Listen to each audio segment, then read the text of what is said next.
Es tiempo de conocer más del Señor y animarnos con su palabra. Bienvenidos al servicio de la Iglesia Bautista Nueva Gorgona. Quédate con nosotros, ya iniciamos. Buenos días, hermanos, que el Señor les bendiga. Gracias a todos por estar acá y la oportunidad que el pastor me brinda para poder tener este tiempo de exposición de la palabra de Dios en esta mañana. Hermanos, vamos a tocar en el libro de Nehemías. No se asusten, pero vamos a estar estudiando los capítulos 3, 4 y 5. Ok, ya Nehemías viene a ser el último libro histórico del Antiguo Testamento. Es en el tiempo donde los profetas Ageo, Zacarías y Malaquías dan profecía, y luego de allí suceden 400 años de silencio hasta llegar al tiempo de Jesús. ¿Ok? El hermano Juan dio el libro de Esdras, que Esdras se concentra en levantar el templo, en levantar el altar al Señor, pero seguía entonces la ciudad destruida. ¿Ok? Y Nehemías entonces se enfoca en levantar los muros y recuperar la ciudad como tal. Vimos en los dos capítulos anteriores, Nehemías recibe una noticia, él pregunta cómo está la gente allá en Jerusalén, allá en Judea, cómo se encuentran todos por allá. Y bueno, pues están en gran afrenta, pues todo está destruido, todo está arruinado. Nehemías se lamenta de esta situación. Y algo bien interesante, hermanos, que vamos a ver en el capítulo de Nehemías de manera recurrente es la relación que él tiene con el Señor. Las oraciones que él tiene con el Señor, él está en contacto con él, tiene una relación cercana con nuestro Padre, y vemos entonces que Nehemías ora para ver qué dirección le da el Señor. Nehemías tenía un puesto influyente en el reino, era el copero del rey. ¿Ok? Artajerjes era el rey. Estamos hablando más o menos en el 465 antes de Cristo. ¿Ok? Que empezó a gobernar Artajerjes, y en el año 20 de este reinado es que él se entera de esta situación, de cómo estaba Jerusalén, pues él se encontraba en Susa, capital del reino. Por medio del Señor, el rey es utilizado para permitir a Nehemías regresar con una comitiva, ¿ok?, a Jerusalén para reestructurar la ciudad, para reedificar los muros que rodean la ciudad. ¿Qué pasa? Nehemías va a Jerusalén y, por supuesto, siempre va a haber una oposición. En la obra de Dios siempre va a haber una oposición. Tenemos un tema muy cercano. Aquí al lado hay un terreno. Ese terreno nadie lo veía, nadie lo miraba. Y nosotros dijimos, vamos a hacer una clínica deportiva, y hablamos con el hermano José y empezamos a hacer entonces una clínica de fútbol, y empezaron a llegar los niños. Y teníamos para nosotros prácticamente lo que era la cancha y el terreno de fútbol para nosotros. ¿Y qué pasó, hermanos? De la nada, la comunidad dijo, tenemos que hacer todo tipo de liga deportiva en ese lugar. Y ya después se nos complicó el empezar el seguir trabajando ahí. Ya entonces la comunidad, el corregimiento tenía participación, empezaron a vender licor en las actividades y había una resistencia. La cosa no fue fácil, se nos estropeó un poco el trabajo y bueno, pues hasta que pudimos redireccionarlo. Pero siempre va a haber una oposición. Satanás se va a oponer. Cuando nosotros estemos trabajando en las cosas del Señor, en los negocios del Señor, vamos a tener una resistencia natural, porque estamos en este mundo, un mundo gobernado por Satanás. Entonces, contextualizando que estamos acá, en el capítulo 2 que vimos al final, ¿ok? Vimos este punto en el que Nehemías le dice, tenemos permiso de Dios. Nehemías ni siquiera le dice que es el rey el que le dio el go. Él dice, tenemos permiso de Dios, Dios nos respalda, nos fortalece y nosotros vamos a construir las murallas de la ciudad. Entonces, mis hermanos, vamos a hacer una lectura corrida. Yo le invito a que usted busque en su Biblia, porque no lo voy a proyectar, que usted pueda buscar en su Biblia el capítulo 3 de Nehemías, porque es interesante que nosotros veamos y entendamos la participación que hubo. Fue una participación masiva. Aquí se involucró todo el mundo, participó en esta construcción. Y vamos a leer el capítulo 3 y dice, entonces se levantó el sumo sacerdote Eliasib con sus hermanos los sacerdotes y edificaron la puerta de las ovejas. Ellos arreglaron y levantaron sus puertas hasta la torre de Amea y edificaron hasta la torre de Anadeel. Junto a ella edificaron los varones de Jericó y luego edificó Zacur, hijo de Imri. Los hijos de Senaá edificaron las puertas del pescado y ellos la enmaderaron y levantaron sus puertas con sus cerraduras y sus cerrojos. Junto a ellos restauró Meremot, hijo de Urías, hijo de Cos. Al lado de ellos restauró Mesulam, hijo de Berequías, hijo de Mesesabeel. Junto a ellos restauraron Sadoc, hijo de Baana. E inmediato a ellos restauraron los tecoitas, pero sus grandes no se prestaron para ayudar a la obra del Señor. La puerta vieja fue restaurada por Joiada, hijo de Pasea, y Mesulam, hijo de Besodías. Ellos la enmaderaron y levantaron sus puertas con sus cerraduras y cerrojos. Luego a ellos restauró Melatías, Gabaonita, y Jadón, Meronotita, varones de Gabaón y de Mizpa, que estaban bajo el dominio del gobernador del otro lado del río. Junto a ellos restauró Uziel, hijo de Araía, de los plateros, junto al cual restauró también a Ananías, hijo de un perfumero. Así dejaron reparada a Jerusalén hasta el muro ancho. Junto a ellos restauró también Refaías, hijo de Ur, gobernador de la mitad de la región de Jerusalén. Asimismo restauró junto a ellos y frente a su casa Jedaías, hijo de Arumaf, y junto a él restauró a Tus, hijo de Asabnías. Malquías, hijo de Arín, y Asub, hijo de Paat Moab, restauraron otro tramo y la torre de los hornos. Junto a ellos restauró Salum, hijo de Aloes, gobernador de la mitad de la región de Jerusalén. Él con sus hijas. La puerta del valle la restauró Anún con los moradores de Sanoa. Ellos la reedificaron y levantaron sus puertas con sus cerraduras y sus cerrojos y 1000 codos del muro hasta la puerta del muladar. Reedificó la puerta del muladar Malquías, hijo de Recab, gobernador de la provincia de Bet-Akerem. Él la reedificó y levantó sus puertas, sus cerraduras y sus cerrojos.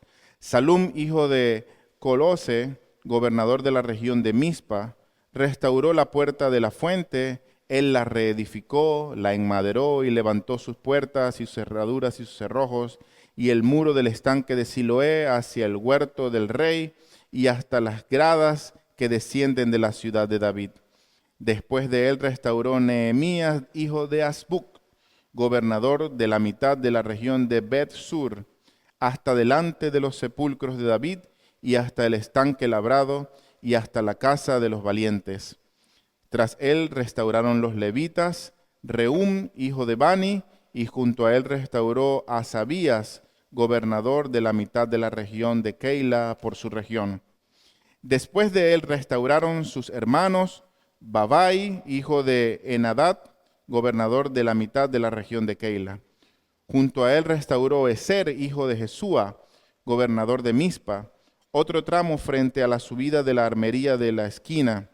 Después de él, Baruc, hijo de Zabai, con todo fervor restauró otro tramo desde la esquina hasta la puerta de la casa de Eliasib, sumo sacerdote. Tras él restauró Meremot, hijo de Urías, hijo de Cos, otro tramo, desde la entrada de la casa de Eliasib hasta el extremo de la casa de Eliasib. Después de él restauraron los sacerdotes, los varones de la llanura. Después de ellos restauraron Benjamín y Asub frente a su casa, y después de estos restauró a Azarías, hijo de Maasías, hijo de Ananías, cerca de su casa. Después de él restauró Binui, hijo de Enadad, otro tramo, desde la casa de Azarías hasta el ángulo entrante del muro y hasta la esquina. Palal, hijo de Usai, enfrente de la esquina y de la torre alta que sale de la casa del rey, que está en el patio de la cárcel. Después de él, Pedaías, hijo de Faros. Y los sirvientes del templo que habitaban en Ofel restauraron hasta enfrente de la puerta de las aguas al oriente y la torre que sobresalía. Después de ellos restauraron los tecoitas otro tramo, enfrente de la gran torre que sobresale hasta el muro de Ofel. Desde la puerta de los caballos restauraron los sacerdotes, cada uno enfrente de su casa.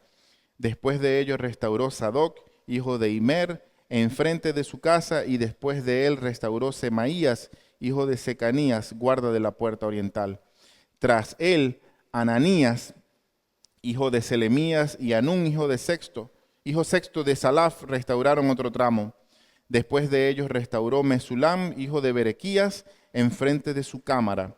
Después de él restauró Malquías, hijo del platero, hasta la casa de los sirvientes del templo y de los comerciantes, enfrente de la puerta del juicio, y hasta la sala de la esquina. Y enfrente de la sala de la esquina y la puerta de las ovejas, restauraron los plateros y los comerciantes. Fíjense, hermanos, que esto es algo impresionante. Muchas veces nosotros desestimamos este tipo de capítulos porque lo que da es información, pero es información relevante si está en la palabra de Dios.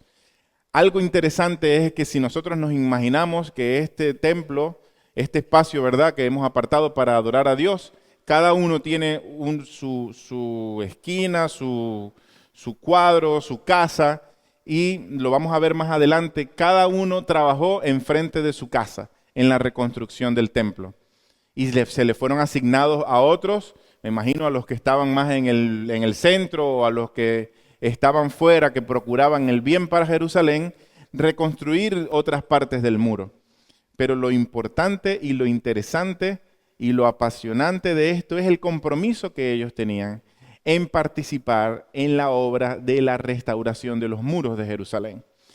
Todos estaban trabajando. Allí no había, no quedó alguien por fuera. Todos tenían ese compromiso de levantar prontamente y con diligencia, los muros de Jerusalén. Nosotros debemos de trabajar con esa misma diligencia, ese mismo entusiasmo en los negocios de nuestro Padre Celestial. Entonces, el tema que vamos a ver hoy se titula La oposición externa y la amenaza interna, del capítulo 4 y 5 de Nehemías. Vamos a ver que aquí hubo una buena resistencia, Vamos a basar nuestra premisa de hoy, nuestra predicación de hoy, en el Salmo 3, versículo 3 y 4, que dice: Mas tú, Jehová, eres escudo alrededor de mí, mi gloria y el que levanta mi cabeza. Con mi voz clamé a Jehová, y él me respondió desde su monte santo. Amén. Él es nuestro escudo. El escudo suele estar en algún punto, no suele cubrir alguna parte del cuerpo, pues mayormente de donde vienen las flechas del enemigo, Pero este salmo habla que el Señor es escudo alrededor nuestro. No hay espacio descubierto. Él nos protege, Él nos cuida. Si nosotros estamos bajo su voluntad, cumpliendo su palabra, Él va a tener cuidado de nosotros. Y dice Nehemías capítulo 4, versículos del 1 al 3. Cuando oyó Sanbalat que nosotros edificábamos el muro, se enojó y se enfureció en gran manera e hizo escarnio de los judíos. Y habló delante de sus hermanos y del ejército de Samaria y dijo: ¿qué hacen estos débiles judíos? ¿Se les permitirá volver a ofrecer sacrificios? ¿Acabarán en un día? ¿Resucitarán de los montones del polvo las piedras que fueron quemadas? Y estaba junto a él Tobías amonita, el cual dijo: lo que ellos edifican del muro de piedra, si subiere una zorra, lo derribará. Aquí vemos, hermanos, el escarnio, el que se pone a hablar en contra de otro. Y vemos entonces a dos personajes, dos adversarios, ¿ok? Sanbalat, que era de la región de Samaria. Lo que comentaristas bíblicos dicen, ¿verdad?, es que él quizás aspiraba a gobernar la región de Judea, ¿ok? Y cuando llega Nehemías venía, por supuesto, respaldado por el Señor, ¿ok? Pero humanamente él venía respaldado nada menos que por el rey. El rey, él tuvo favor delante del rey para venir a construir los muros. Entonces, definitivamente, Sanbalat se siente, primero, amenazado, segundo, frustrado, porque sus aspiraciones pues ya quedan desestimadas. Entonces, ¿quién era Sanbalat? Era este gobernador de la región de Samaria, ¿ok? Y sus aspiraciones eran muy seguramente tener también dominio sobre esta zona. Entonces, ¿qué suele hacer un hombre, una persona, cuando se ve amenazada? Él contrarresta, ¿ok? Desestimando el trabajo, ofendiendo, burlándose y, por supuesto, procurando maquinar el mal hacia ellos. Y esto es lo que vemos nosotros aquí. Fíjense que Tobías, el amonita, dice en el versículo 3, lo que ellos edifican del muro de piedra, si subiere una zorra, lo derribaría. Hermanos, una zorra, ¿ok? Habría que ver si me subo yo al muro, si con el peso que yo tengo lo tumbo, ¿ok? Pero una zorra es un animal muy pequeño, es un rastrero. Y ellos decían, se sube una zorra y ni lo aguanta, desestimando el trabajo que estaban haciendo, levantando los muros de Jerusalén. Entonces vemos el escarnio que hicieron los enemigos. Esa es la respuesta de alarma. Cuando vemos que hay algo que está sucediendo, esa es la primera parte de la resistencia. Los versículos 4 al 6, ¿qué vemos aquí? La respuesta de Nehemías. ¿Y qué hace Nehemías? Se le vuelan los tapones y va en contra de Sanbalat y en contra de Tobías. ¿Hace las cosas humanamente? No, gracias a Dios, no. Él busca la dirección del Señor y de una vez ora. Oye, oh Dios nuestro, que somos objeto de su menosprecio, y vuelve el baldón de ellos sobre su cabeza, y entrégalos por despojo en la tierra de su cautiverio. No cubras su iniquidad, ni su pecado sea borrado delante de ti, porque se airaron contra los que edifican. Edificamos, pues, el muro, y toda la muralla fue terminada hasta la mitad de su altura, porque el pueblo tuvo ánimo para trabajar. Oración y acción. Orar y actuar. ¿Ok? Eso fue lo que hizo Nehemías.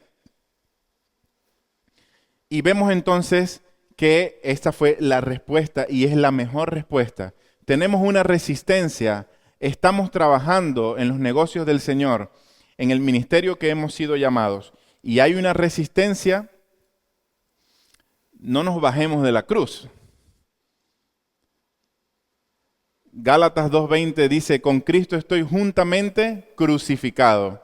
Cierto, ya no vivo yo, mas vive Cristo en mí. Y lo que ahora vivo en la carne, lo vivo en la fe del Hijo de Dios, el cual me amó y se entregó a sí mismo por mí.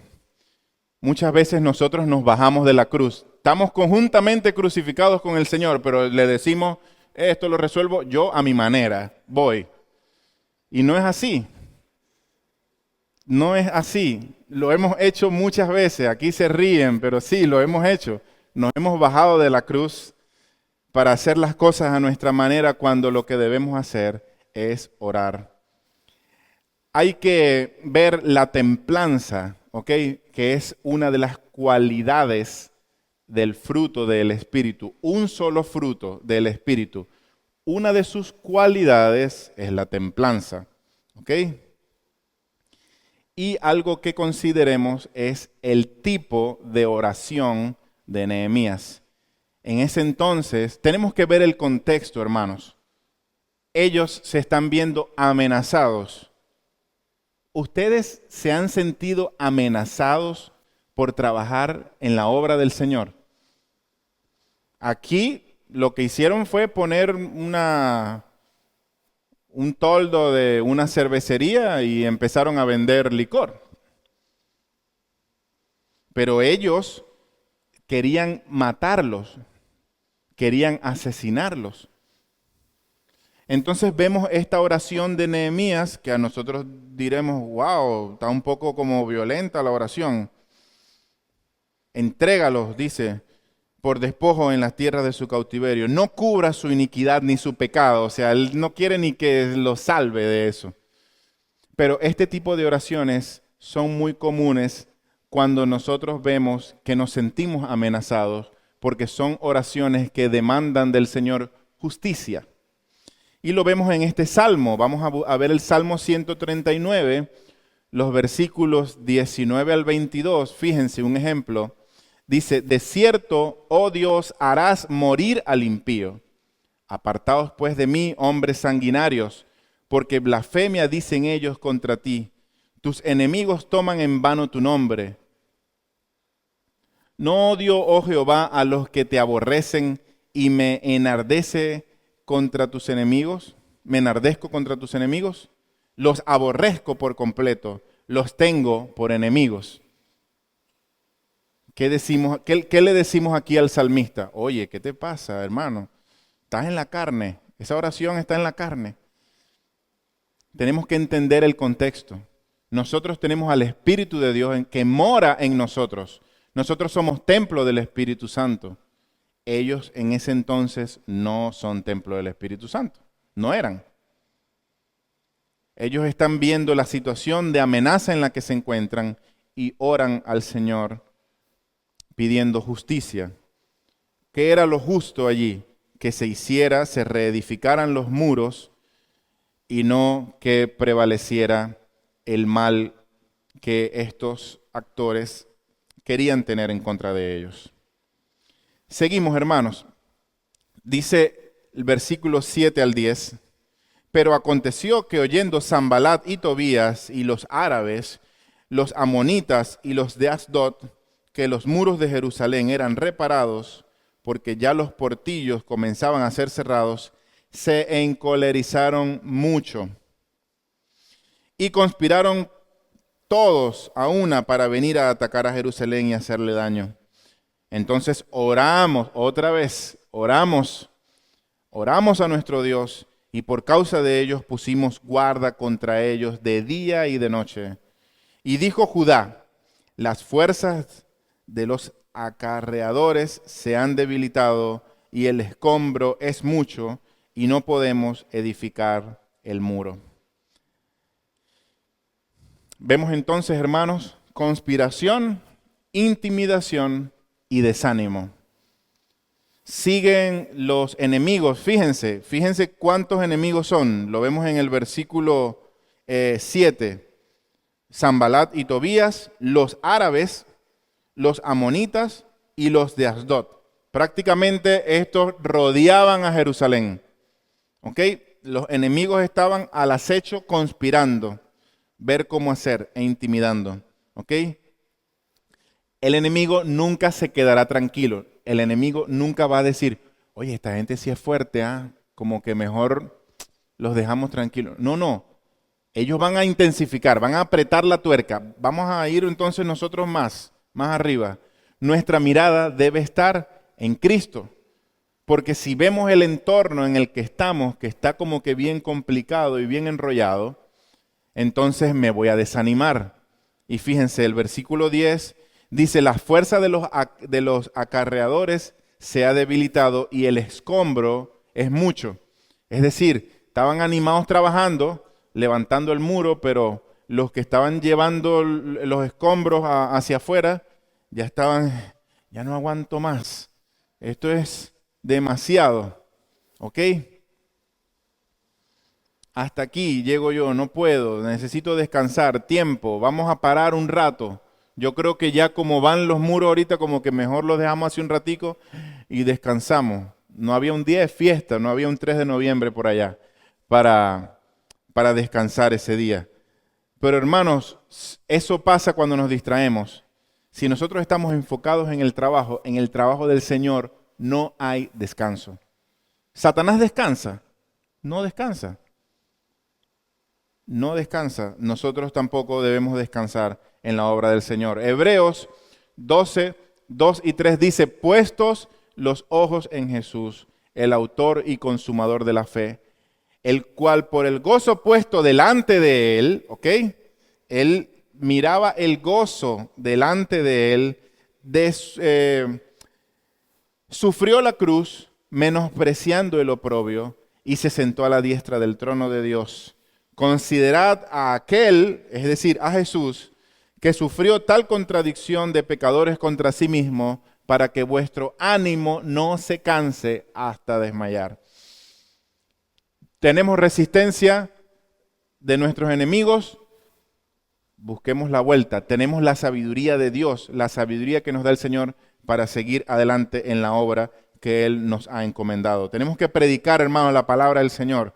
Los tiempos ya están dándose y ya la venida, el rapto de la iglesia en cualquier momento puede suceder, hermanos. Nehemías capítulo 4, seguimos en nuestro texto, los versículos del 11 al 14. Dice, y nuestros enemigos dijeron, no sepan ni vean hasta que entremos en medio de ellos y los matemos y hagamos cesar la obra. Pero sucedió que cuando venían los judíos que habitaban entre ellos, nos decían hasta 10 veces, de todos los lugares de donde volveréis, ellos caerán sobre vosotros.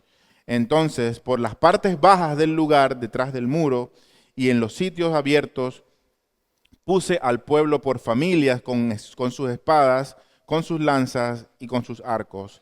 Después miré y me levanté y dije a los nobles y a los oficiales y al resto del pueblo, no temáis delante de ellos, acordaos del Señor, grande y temible, y pelead por vuestros hermanos, por vuestros hijos y por vuestras hijas, por vuestras mujeres y por vuestras casas. Ahí vemos al final a Nehemías dando ánimo, diciendo confiemos en el Señor, confiemos en su palabra, confiemos en sus promesas. Pero ¿cómo vamos a decir nosotros esto si no estudiamos la palabra de Dios? Si yo estudio la palabra de Dios y conozco las promesas que están escritas allí, yo puedo orar como ora Nehemías. Yo puedo hablar como habla Nehemías. Pero si yo estoy pendiente de lo que pasa en la asamblea, si yo estoy pendiente de lo que dice el noticiero, si yo estoy pendiente de la pelea de los diputados, yo voy a andar, hermano, en la carne aquí. Aquí no hay para dónde agarrar. Tenemos que confiar en el Señor y trabajar, porque en eso quiere que nos desgastemos. Nuestro enemigo quiere que nos desgastemos en los quehaceres del día a día, pero debemos trabajar en las cosas del Señor.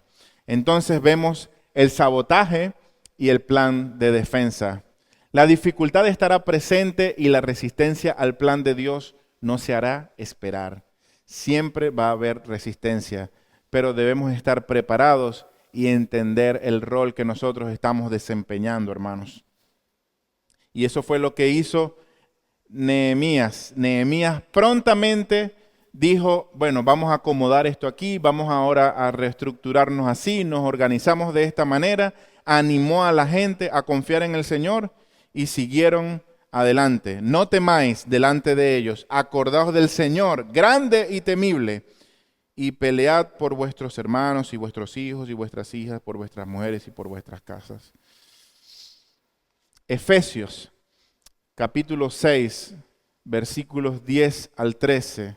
Dice, por lo demás, hermanos míos, fortaleceos en el Señor y en el poder de su fuerza, vestíos de toda la armadura de Dios, para que podáis estar firmes contra las asechanzas del diablo, porque no tenemos lucha contra sangre y carne, sino contra principados, contra potestades, contra los gobernadores de las tinieblas de este siglo, contra huestes espirituales de maldad en las regiones celestes. Por tanto, tomad ¿qué? Toda la armadura de Dios para que podáis resistir en el día malo y habiendo acabado todo, estar firmes. Amén. Los versículos del 15 al 20 de nuestro texto dice, y cuando oyeron nuestros enemigos que lo habíamos entendido y que Dios había desbaratado el consejo de ellos, nos volvimos todos al muro, cada uno a su tarea. Desde aquel día la mitad de los siervos trabajaba en la obra y la otra mitad tenía lanzas, escudos, arcos y corazas, y detrás de ellos estaban los jefes y todas las casas de Judá, los que edificaban en el muro, los que acarreaban y los que cargaban. Con una mano trabajaban en la obra y con la otra tenían la espada. Porque los que edificaban, cada uno tenía su espada ceñida a sus lomos y así edificaban. Y el que tocaba la trompeta estaba junto a mí, y dije a los nobles y a los oficiales y al resto del pueblo, la obra es grande y extensa, y nosotros estamos apartados en el muro, lejos unos de otros. En el lugar donde oyereis el sonido de la trompeta, reuníos allí con nosotros. Nuestro Dios peleará por nosotros. Vuelve a decirlo Nehemías, dando esperanzas y dando las estrategias. Vemos entonces el resultado. El Señor nos respaldará si estamos bajo su voluntad. Siempre confiar en Él, pues Él está en control de todo. Él está sentado en su trono. Él tiene el control de todo lo que sucede. Los versículos 21 al 23 dice, nosotros pues trabajábamos en la obra y la mitad de ellos tenía lanzas desde la subida del alba hasta que salían las estrellas. Es decir, 24 horas al día, hermanos. También dije entonces al pueblo, cada uno con su criado permanezca dentro de Jerusalén y de noche sirva de centinela y de día en la obra. Y ni yo, ni mis hermanos, ni mis jóvenes, ni la gente de guardia que me seguía, nos quitamos nuestros vestidos. Cada uno se desnudaba solamente para bañarse. Hermanos, esto era abnegación completa. Fíjense que todos se quedaron dentro de Jerusalén.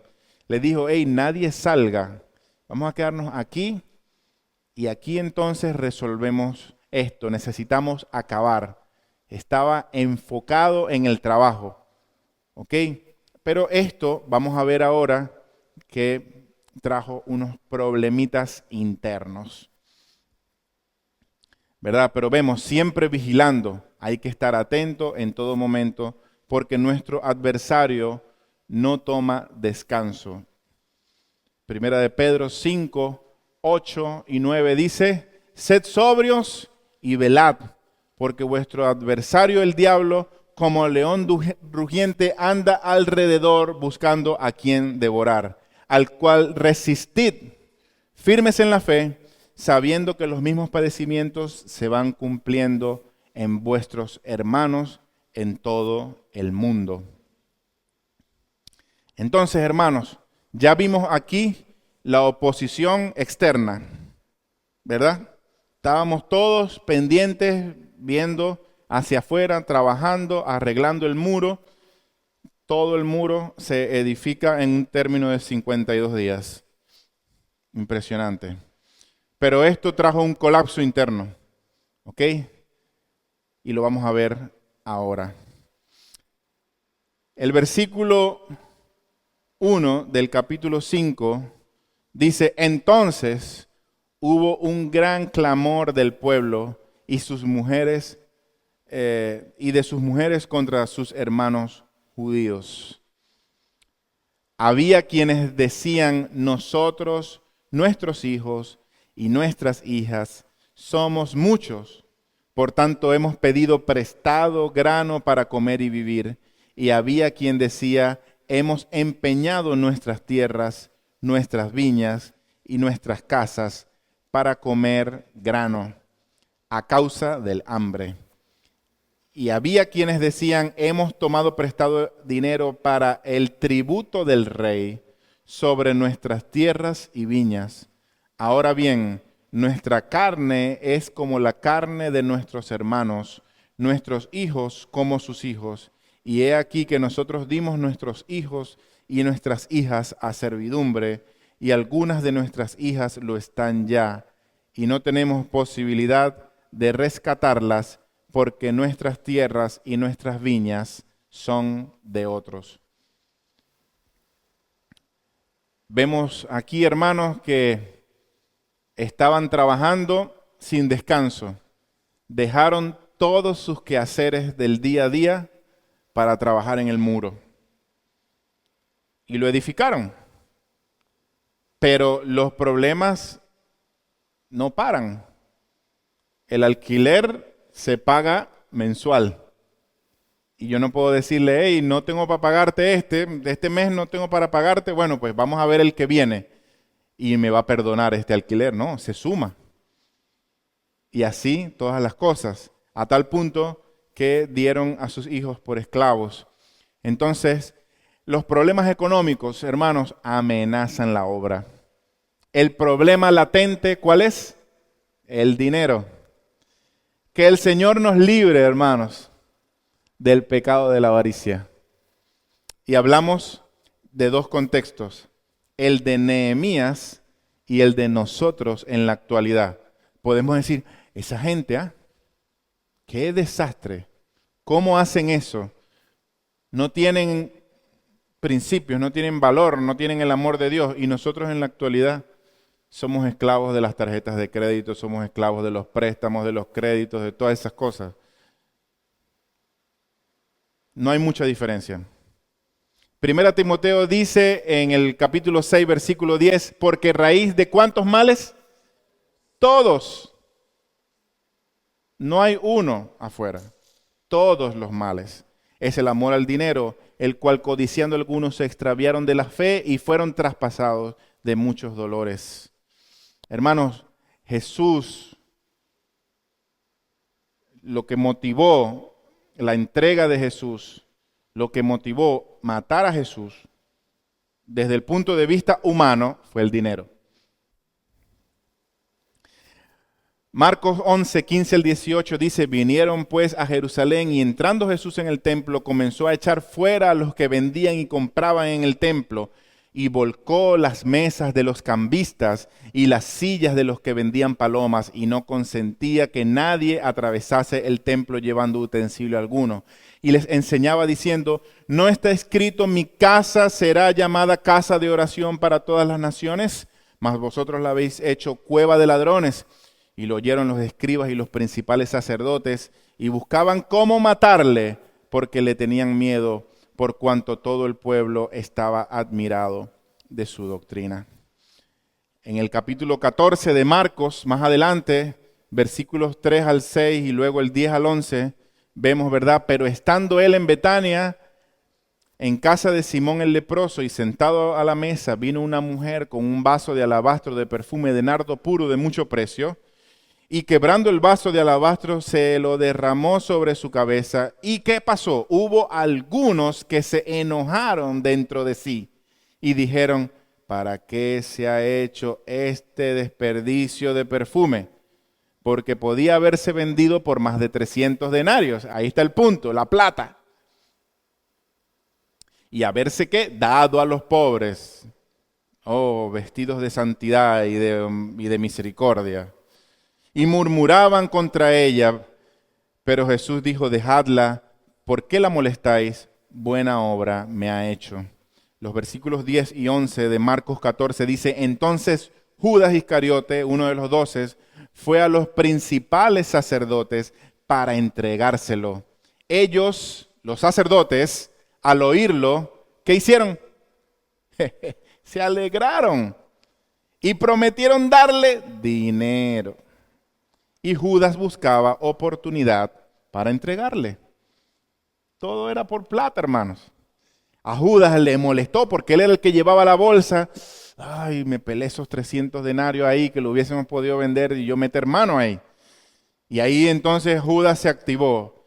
En el templo, aquellos porque les tumbó el negocio de la venta de los animales y todas esas cosas de los cambistas, que ahí estaban metidos los sacerdotes. Y aquí Judas dice, hey, pelé yo esa oportunidad de yo administrar ese dinero. Se confabularon entonces. Y ahí en el capítulo 15 de Marcos, los versículos 9 y 10 dice, y Pilato le respondió diciendo, ¿queréis que os suelte al rey de los judíos?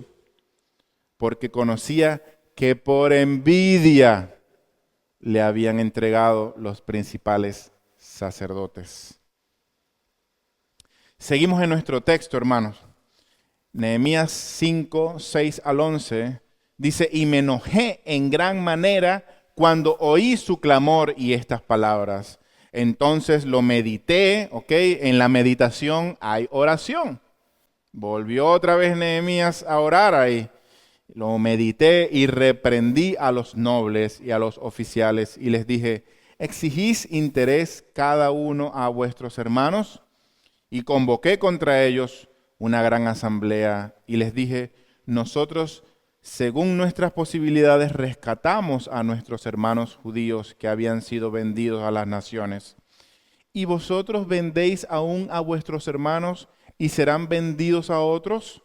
Y callaron, pues no tuvieron qué responder. Y dije, no es bueno lo que hacéis. ¿No andaréis en el temor de nuestro Dios para no ser oprobio de las naciones enemigas nuestras? También yo y mis hermanos y mis criados les hemos prestado dinero y grano. Quitémosle ahora este gravamen. Os ruego que les devolváis hoy sus tierras, sus viñas, sus olivares y sus casas, y la centésima parte del dinero, del grano, del vino y del aceite que demandáis de ellos como interés. Hermanos, impresionante vemos nosotros aquí la sabiduría de Nehemías, cómo logró conseguirle solución a esto de una manera sabia, consultando la palabra de Dios, dando ejemplo, ¿ok? Y ver entonces el resultado.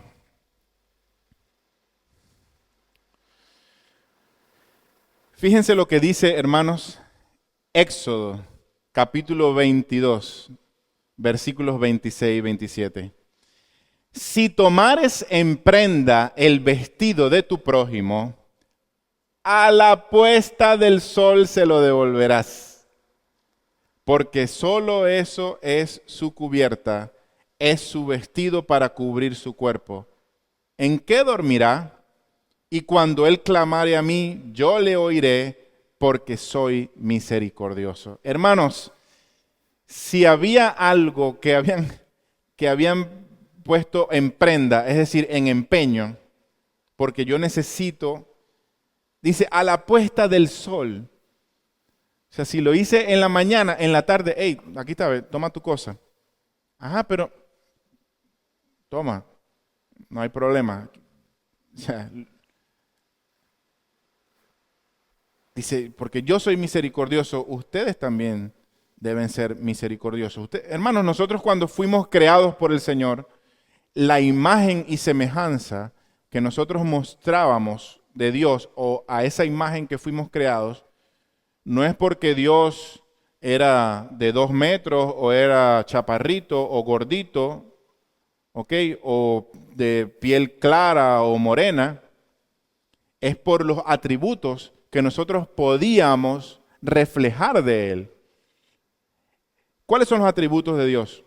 Dios es amor. ¿Nosotros podemos reflejar amor? Sí. Dios es justo. ¿Nosotros podemos reflejar justicia? Sí. Dios es misericordia. ¿Nosotros podemos reflejar misericordia? Sí. Y así podemos irnos con todos los atributos morales de Dios.